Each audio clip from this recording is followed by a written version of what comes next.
Bon matin, je prie que le Seigneur puisse vous encourager ce matin et rencontrer vos besoins par cette lecture des Saintes Écritures, vous encourager également. On est dans le chapitre 14 de l'Évangile selon Jean et je vous lis le premier verset. « Que votre cœur ne se trouble pas. Vous croyez en Dieu, croyez aussi en moi. » Écoutez, ça pourrait s'appliquer à n'importe quel d'entre nous, n'est-ce pas? On a des moments où notre cœur est troublé. Et ce n'est pas évident lorsque notre cœur est troublé, c'est-à-dire lorsque nos pensées, on pourrait dire inquiétude, lorsqu'on est pris d'anxiété ou pris d'une situation qui nous préoccupe. Ma femme et moi, présentement, on a une situation extérieure qui nous préoccupe. Et aujourd'hui, je passais du temps à prier le Seigneur de m'aider à ne pas être troublé à l'intérieur. Même s'il y a du trouble à l'extérieur, que je puisse avoir la paix quand même. Et c'est la chose importante ici que j'aimerais souligner. Il va y avoir des troubles dans notre vie. On ne peut pas se sauver du trouble. Et pourtant, beaucoup liraient ce verset en se préoccupant. Ouais, mais on va essayer d'éviter le trouble. Le problème, ce n'est pas le trouble. C'est ce qu'il cause à mon cœur, à mon intérieur. C'est l'extérieur, qu'est-ce qu'il a comme impact sur mon intérieur. Je n'ai pas beaucoup de contrôle sur l'extérieur. On peut passer notre vie à chercher à éviter les troubles, les problèmes, les situations inquiétantes, et pourtant, elles vont venir à nous. On est dans un monde imparfait. Mais les situations extérieures ne sont pas obligées de rendre notre intérieur troublé.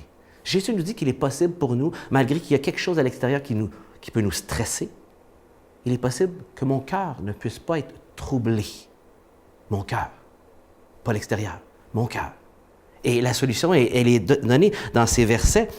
Croyez en moi et croyez en mon Père. Voilà la solution.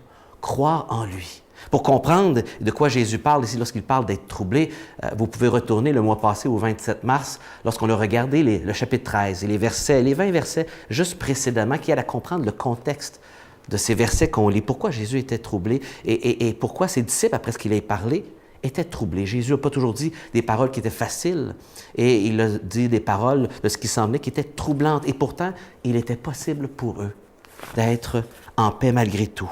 Jésus dit des paroles un peu plus loin qui aident à comprendre. Il dit, « Vous aurez des tribulations, des moments difficiles dans le monde, mais prenez courage, j'ai vaincu le monde. » Et donc, en plaçant ma foi en Jésus, je place ma foi en celui qui a vaincu le monde.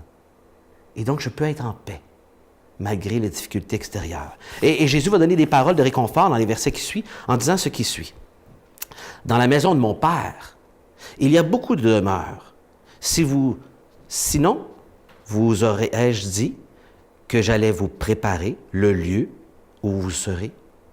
Lorsque je serai allé vous le préparer, je reviendrai et je vous prendrai avec moi, si bien que là où je suis, vous serez vous aussi. » Il leur donne de l'espoir. Vous allez venir avec moi éventuellement. Ce n'est pas pour toujours. Quant au lieu où je vais, vous en savez le chemin.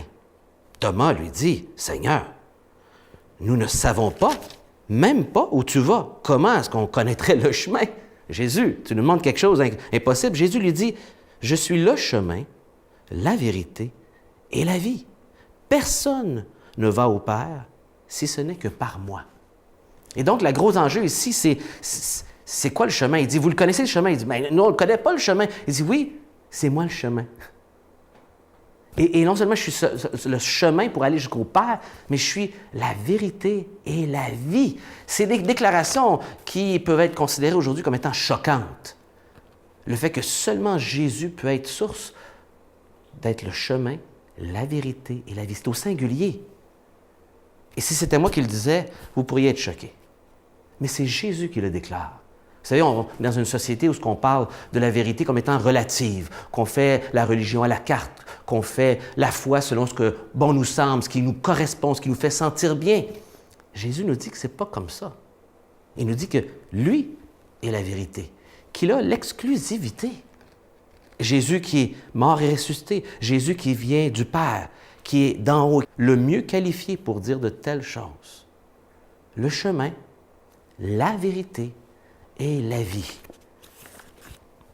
Vous savez, il ne faut pas se tromper dans la vie pour ce genre de questions-là. La question de la vie après la mort. Et Jésus nous dit qu'il est la source de la vie. Il est la vie. Une vie qui n'est pas juste temporaire, une vie qui dure, une vie qui nous rend satisfaits. Est-ce que tu as le chemin? Est-ce que tu as la vérité? Est-ce que tu as la vie ce matin? Jésus ici veut te provoquer à réfléchir par cette déclaration unique et renversante. Et je t'invite ce matin à y réfléchir attentivement, à te poser la question toute la journée et voir si tu comprends bien ces paroles. Que le Seigneur t'accompagne dans ta réflexion. Bonne journée.